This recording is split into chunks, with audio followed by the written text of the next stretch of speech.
Imagine your country just won the bid. Fireworks, flags in every window, politicians shaking hands on television, promising this is the moment that changes everything.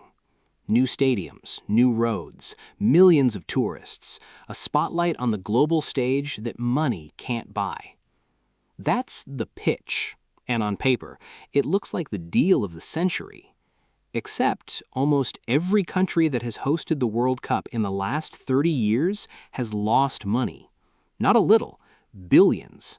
South Africa spent over $3 billion and watched several of its stadiums become concrete ghosts within a decade. Brazil spent close to $15 billion, and one of its showcase arenas ended up being used as a bus parking lot. So here's the real question. If hosting the World Cup is such a financial trap, why does every country still fight for the right to lose money on it? The answer has almost nothing to do with football, and everything to do with what's actually being sold when a country raises its hand to host. It isn't tourism, it isn't infrastructure, it's prestige. And prestige, it turns out, is one of the most expensive things a government can buy. Let's start with the myth, because the myth is what gets countries into this in the first place. Most people assume hosting a massive month-long business convention works like hosting a massive month-long business convention. Tourists fly in, they fill hotels, they eat in restaurants, they buy jerseys and beer and plane tickets, and all of that spending ripples through the economy. Multiply that by 1 million visitors, and you get a windfall big enough to justify the cost of building a few stadiums. That story sounds reasonable. It is also, according to economist after economist who has studied these events after the fact, almost never true. Here's the reality. The revenue a host country actually keeps is a fraction of what gets spent to make the tournament happen. And the organization that runs the tournament, FIFA, is structured in a way that guarantees this outcome by design, not by accident. This is the part most fans never think about. FIFA doesn't pay to build the stadiums. FIFA doesn't pay for the new airports, the highways, the hotel expansions, or the security operation involving tens of thousands of police and soldiers. The host country pays for all of it. What FIFA controls and keeps is the commercial revenue, broadcasting rights, global sponsorships, ticket sales. Those numbers run into the billions, and the overwhelming majority of it flows back to FIFA's headquarters in Switzerland, not into the host nation's treasury. So the actual transaction looks like this. The country takes on the debt, the construction risk, the security bill, and the long-term upkeep. FIFA takes the biggest and most reliable slice of the profit. The host isn't really the business owner in this arrangement. The host is closer to a landlord who pays for the entire renovation and still doesn't get to keep the rent. That's the hidden truth sitting underneath every glittering opening ceremony. There's a second, quieter part of this arrangement that almost never makes the headlines: tax exemptions. As a condition of hosting, governments routinely agree to suspend normal tax law for the tournament's commercial partners. Ticket revenue, sponsorship income, merchandise sales, much of it flows through the host country largely untaxed because that's written into the hosting contract before a single stadium foundation is poured. So even the sliver of commercial activity that does happen on home soil often can't be taxed the way an ordinary business would be. The host isn't just underpaid, it's contractually agreeing in advance not to collect what it normally would. Now let's talk numbers, because the scale of this is easy to say and hard to actually picture. FIFA requires a minimum number of stadiums, each meeting exacting specifications: certain seat counts, certain roof structures, certain broadcast infrastructure, certain hospitality suites. Most countries do not already have enough stadiums that meet those standards. So they build new ones, or they gut and rebuild existing ones at a cost that often rivals building from scratch. South Africa built 5 new stadiums for 2010 and renovated 5 more. Brazil built or fully renovated 12 stadiums for 2014, several in cities that had no top-tier professional football club capable of filling them afterward. Qatar, for 2022, built 7 stadiums essentially from sand, air-conditioned for desert heat, at a total infrastructure cost estimated well beyond $200 billion, once you count the metro system, the new city built around the tournament, and the transportation network required to move fans between venues in a country the size of Connecticut. Here's the stat, and here's what it actually means for the country writing the check.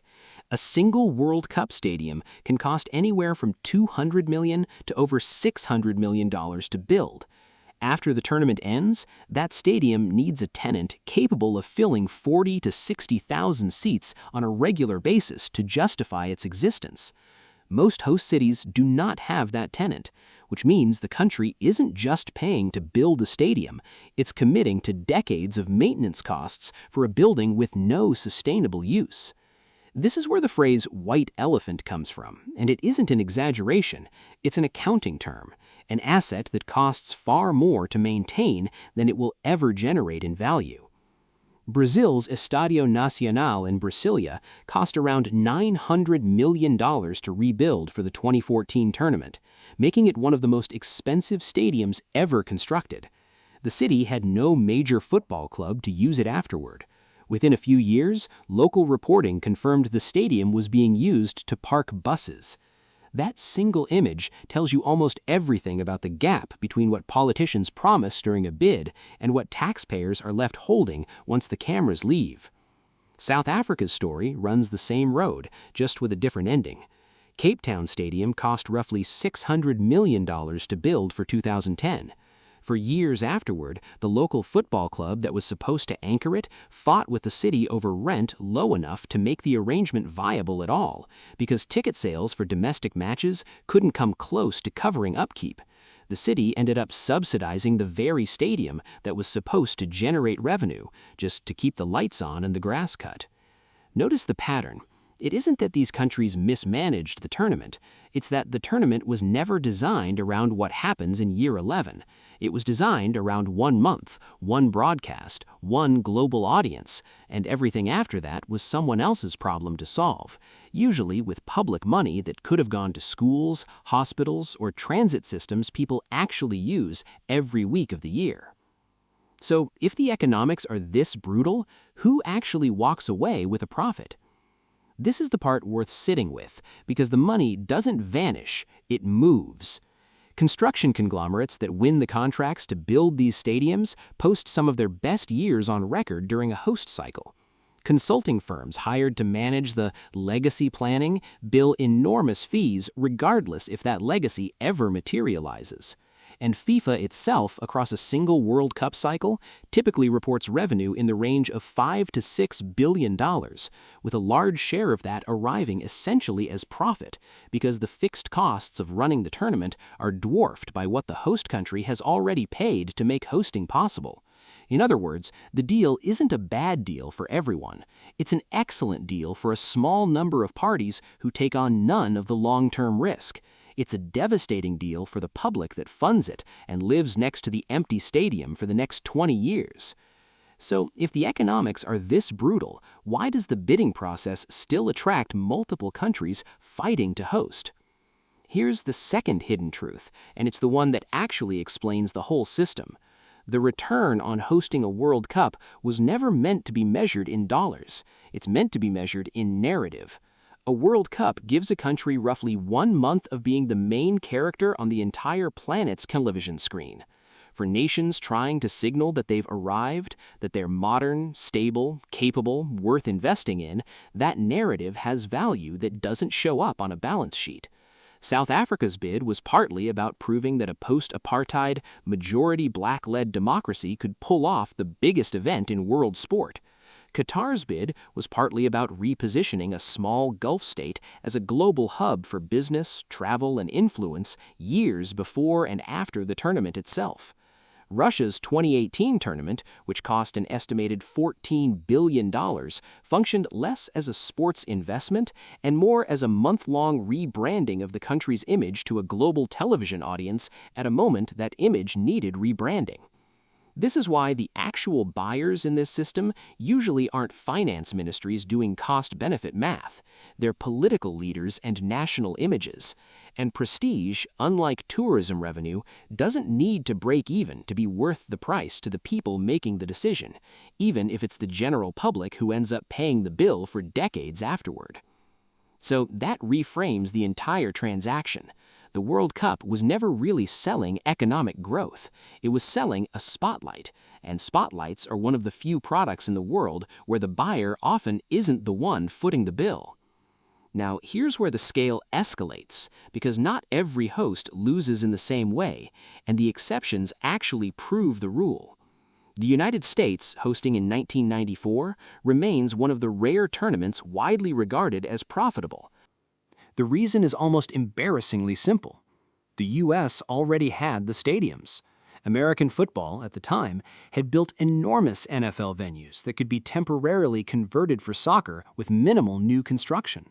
The country didn't need to build a single new large-scale stadium. It used what already existed, filled it with tourists who were already inclined to spend money in the U.S. economy, and walked away with one of the only clearly documented surpluses in modern World Cup history. That's the entire lesson compressed into one sentence. The countries that profit are the ones that don't need to buy the infrastructure to prove they belong on the stage. Everyone else is paying an admission fee, disguised as a construction budget. It's worth noting that the 2026 tournament, split across the United States, Canada, and Mexico, is being built on that exact same logic. Nearly every stadium involved already existed before the bid was won. It's the closest thing to a controlled experiment the World Cup has ever run. Take the same tournament, remove the multi-billion-dollar construction bill, and see what's left. Early cost projections suggest it may end up being one of the cheapest World Cups to host in decades, precisely because the hosts aren't buying anything they didn't already own. Qatar represents the opposite extreme, and it's worth sitting with the number for a second. Estimates of Qatar's total spending tied to the 2022 World Cup, stadiums, transit, hotels, an entire new city built around the tournament, range from $150 billion to over $200 billion. For comparison, that single tournament's construction spending is larger than the annual GDP of many countries that have hosted the World Cup before it. Qatar wasn't trying to break even. It was making the largest single advertisement for a nation in the history of the sport, funded by a government wealthy enough to treat the loss as the cost of the message. Most countries do not have that luxury. Most countries are borrowing to build stadiums they can't fill, in cities that can't use them, to buy a month of global attention they'll spend years paying off in debt. So where does that leave the countries currently bidding for future tournaments, and the ones still convinced this time will be different?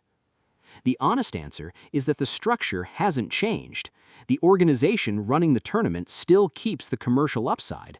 The host still absorbs the physical and financial risk, and the pitch to the public, jobs, tourism, a legacy of infrastructure, still tends to outlive its own promises by exactly as long as the stadiums start looking empty on the evening news. There's one more layer worth understanding before we close, because it explains why this cycle never seems to break. The people who approve these bids are rarely the people who will still be in office when the bill comes due. A stadium takes years to build and decades to pay off. A political term lasts 4 or 5, which means the politician cutting the ribbon at the opening ceremony is almost never the one answering for the debt a decade later. The costs are long-term and diffuse, spread across taxpayers who barely notice a slightly higher bill each year. The benefits are short-term and concentrated, landing all at once, on camera, in a moment a leader gets to stand next to. That mismatch, more than anything in a spreadsheet, is what keeps countries lining up to bid. Which brings us back to the real reframe, the one hiding underneath every celebratory bid announcement. Hosting the World Cup was never really about building stadiums for football. It's about a country buying a month of the world's attention and discovering, usually a decade too late, that attention was never the same thing as profit. The scoreboard resets every 4 years. The debt doesn't. If this kind of hidden economics breakdown is something you want more of, the real numbers behind the spectacles we take for face value, that's the exact kind of truth this channel exists to dig up. Stick around for the next one.